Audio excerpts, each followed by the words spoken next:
আজি আমি জাতীয় যুৱ বাহিনী আৰু ভাষিক সংখ্যালঘুৰ পক্ষে আমি চিলাপথাৰত ডি ভোটা প্ৰতিলিপি দাহ কৰিছোঁ আৰু আমি স্পষ্টভাৱে কৈছোঁ যে ডি ভোটা নামত যি ৰাজনীতি চলি আছে এই ৰাজনীতি বন্ধ কৰিব লাগে। আপোনালোকক আমি জনাই দিওঁ যে ঘৰখনৰ যদি বাপেকৰ নামত ভোটাৰ অধিকাৰ আছে, তেখেতলোকৰ যদি লিগেচি আছে, তেতিয়াহ'লে পুতেকৰ নামত নাই।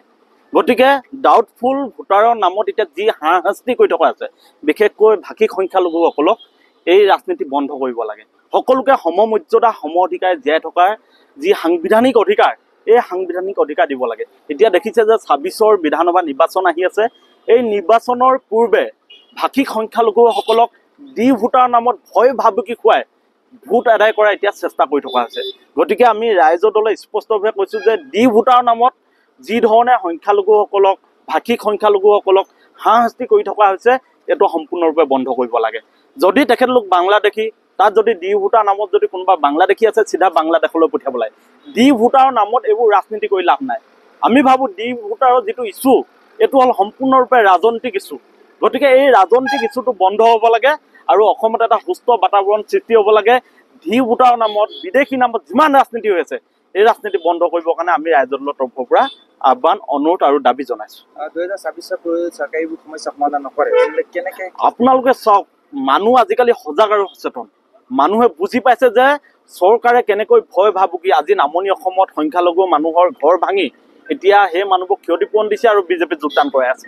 ঠিক তেনেকৈ আমাৰ উজনি অসমত যিসমূহ ভাষিক সংখ্যালঘু লোক আছে, তেওঁলোকক ডি ভোটাৰ নামত ভয় ভাবুকি দি আছে, কাৰোবাৰ ভূমিপট্টা কাটি দিছে, তেনেকুৱা এটা ভয় ভাবুকি ৰাজনীতি কৰিছে। গতিকে মানুহ সজাগ আৰু সচেতন, মানুহে বুজি পাইছে, মানুহে বিকল্প বিচাৰিছে, মানুহে পৰিত্ৰাণ বিচাৰিছে।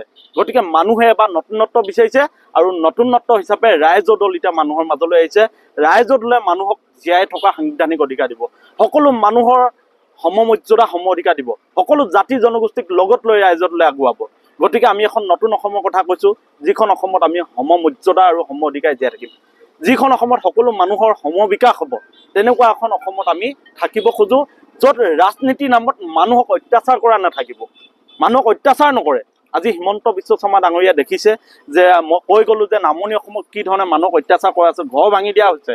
উজনি অসমত কিছুমান দল সংগঠনক লগাই দিছে যে নামনি অসমৰ মানুহক উজনি অসমৰ পৰা, উত্তৰ অসমৰ পৰা খেদিবৰ কাৰণে। কিন্তু লাভ কি হ'ব? লাভটো একো নহয়। এইবোৰ কেৱল ৰাজনীতি, ৰাজনীতি আৰু ৰাজনীতি।